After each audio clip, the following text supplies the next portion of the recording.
Well, it's been a while since I made a gardening video.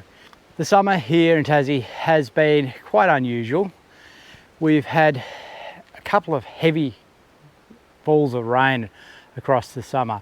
I think we had 130 millimetres here over 2 or 3 days on one weekend, and then a couple of weeks later we had another 50 millimetres. Now that's quite a bit more rain than we would have normally had. It's normally quite dry, and as a result things have actually been growing really well, looking really green. There is a negative though to that wetter weather, and that is that we have more fungus diseases around, and that's a bit of a problem in the garden in some areas. So today I'm in the garden to do a few jobs, and I'll bring you with me to see what I'm doing, and you'll get to see how things are growing this summer.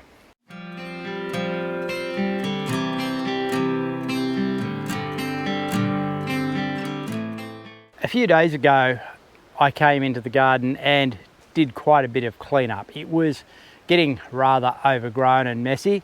There was silver beet that was wanting to go to seed, and so I actually took that out because I didn't really need the seed at this stage and needed more space for the other silver beet to grow that wasn't going to seed. I cleaned up the bed that had spinach in it, and it had lettuce as well, and it was all finished. I've cleaned that up. So today the first thing that I'm going to do is to bring compost in and give it another layer of compost, and some of that, particularly the empty bed, will be ready for some planting. Well, with a nice layer of compost on it, this is now ready for me to put some seed in. I'll come back and do that very shortly. As I was going past the pumpkins, I've noticed a little job that I need to do. The pumpkin vines have been doing really well, and there's a nice lot of pumpkins setting. It's a little wilted this afternoon. You might notice because of the heat, it's pretty hot this afternoon. You'll probably notice I even had to go and change hats. About a week ago, I came in and lifted all these nice new pumpkins that are developing, and I put a good handful of straw under each one. Now, the reason that I do that is that I have found over the last few years that there's something in my soil that when pumpkins sit down onto the soil or get close to the soil, that soil life, I'm not sure what it is, whether it's fungal or microbes, actually attack the pumpkin skin and seriously impede its keeping qualities once it's damaged in that way. So keeping the pumpkins off the soil and keeping them on something that's going to keep it drier, I found it gives me a better quality skin. It's not damaged, and then they keep really well. So what I've noticed coming by is that there's one pumpkin in here that I missed, and it's quite easy to miss a pumpkin in this vine. So I'm going to actually try and get some straw under it. Now, in lifting these pumpkins and putting it under, you have to be quite careful because it is a little bit easy sometimes to break them off the vine, and you don't want to do that or lose your pumpkin.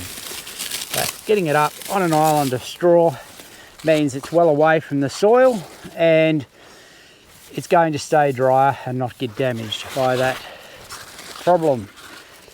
Okay, it's time to get some seed in here. Now, what I have is some fresh, or reasonably fresh, English spinach seed that I kept from the spring growth, and so yes, it's only been harvested as seed probably a month or so, and it should come up fairly well. And I'm going to put in probably a couple of rows in here, and that will take a couple of weeks to germinate. By that time, the seasons will have begun to change. I start to move towards more cooler autumn weather, and this English spinach should be quite happy to grow at that time. So just a scattering of that. I probably will need to thin it out a little bit once it comes up.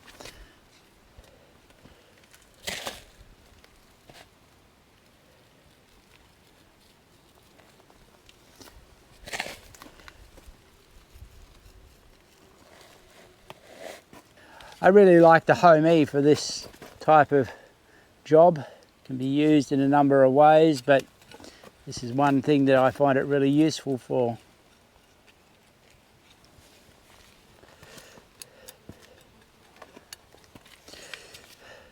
So that will get watered in shortly when I put the sprinkler on. In this bed, I intend to plant some broccoli seedlings, but I'm not going to put them in right now. I'm going to wait till the end of the day when the sun's gone down and it's not hot.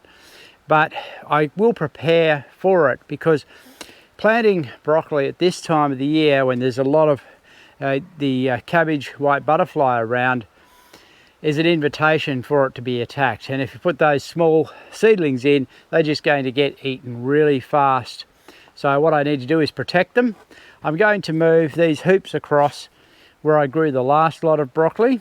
This system of using hoops and a insect or a crop protection net is the most effective way that I have found of protecting brassicas.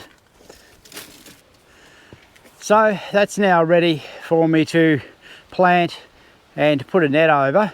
But first I'll give this whole section a good sprinkle, and let's get some water into it, because this compost is quite dry and the ground under it really needs some moisture too.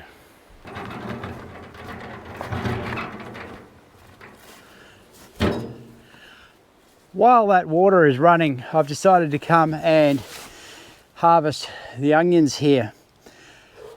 I'm really happy with the way this onion patch has developed.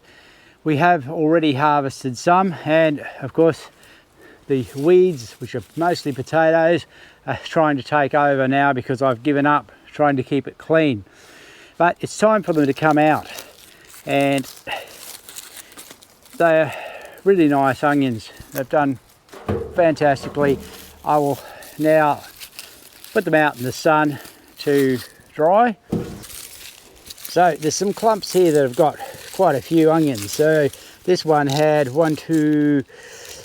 onions. No, another one underneath. So it's 9 onions in that clump, and that makes them a little smaller. But when you compare them to some of the larger ones like this, you don't always need an onion this big. For those that watched the earlier videos where I planted the seed and planted these seedlings out, will remember that there are 2 varieties of onion in here, and the only difference was that more of the seed germinated in one of those varieties.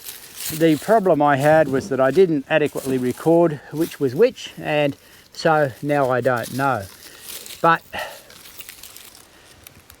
the one, of course, that had less germination and had less in the clump, so that there was less onion plants in each clump, gave a larger onion.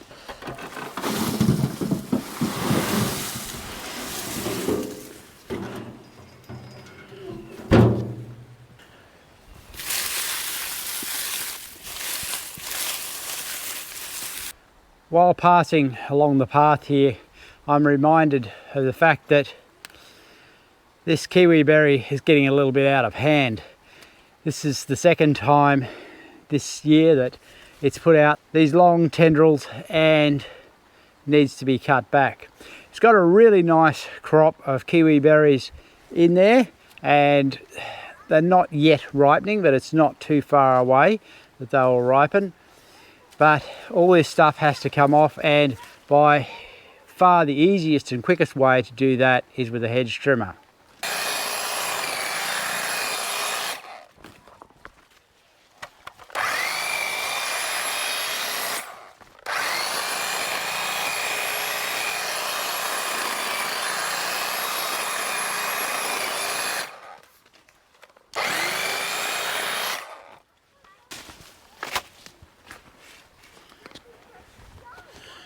And given that our hedge trimmer isn't cordless, it actually takes longer to bring the power out here than it does to actually do the job. These vines will make a welcome addition to the compost heap. They're still green enough to break down quite quickly. The final jobs I'm doing this afternoon, other than coming back later and planting those seedlings, is to do some other harvesting. Now, the first thing is to do the daily zucchini harvest. There's one I missed, and it's got a little bit larger, but it wasn't fertilized properly, and so it's grown in this way, and that will mean that this actually will go rotten, and so this needs to be used quite quickly or it will go and it won't keep. The second job is to come here into the greenhouse and check for cucumbers. We've been getting heaps and heaps of these cucumbers, and there's a few I think that are ready to pick today. It always takes a bit of a search because they can hide. Like there's one that actually hid underneath the vines and should have been picked the last time I was picking, that I missed. So that's the haul from the cucumbers and zucchinis. The final thing I need to harvest are these beans. This Blue Lake climbing bean is so plentiful and productive when it's in season, and they develop very quickly. Need to come and harvest, I find, every couple of days. You could do it even every day if you wanted to be careful about getting the right size beans, but it's really nice, and I really highly recommend this as a bean to grow. So much easier than bush beans where you're down on the ground looking for beans. Well, I think that's the last of the green beans for today. Let's go down and have a look at the dried beans and see how they're going. As you can see, these beans have been doing really well. The rain that we've had has really been good for them. I haven't had to water much at all, so much to the extent that the kiwi fruit is curling around the sprinkler. As you can see, it hasn't been used. They are starting to yellow a little bit, which means they're moving towards the end of their growth. There's really a lot of red kidney beans on. They're really well set and well developed. The Belotti beans are looking really good too. They are that little bit behind the red kidney because they were planted that little bit later, but all in all, these are developing into a really good crop, and we'll come back to these when it's harvest time and see what we actually get from them. So now that the ground has been well soaked, it's time to get these broccoli seedlings in. The sun also has gone behind the trees, so there's no more heat of the day on these, and they'll have the night to settle in. So I plant these staggered up the center of the bed. There's only half a dozen of them, and that way they're in the area where it's the highest. So they'll be up like this, and then I can plant something else along the side if I wanted. I'm not sure whether I will do that. I haven't given any thought to what I would plant at this time of the year yet around these. This might be all I put in. This will give us a nice early crop of broccoli. If you wait too long till the season starts to cool too much, then it grows very slow and you don't actually see the harvest until quite late. But planting them now when there's still plenty of warmth, these will grow really quick. But as I have said a couple of times, you do have to protect them from that cabbage white butterfly. So I'll just settle those in with a little water and get this net over, and that'll be the end of the day. So that's what's happening in our veggie garden at this time of the year. Thanks for watching, and I'll be back with another video soon.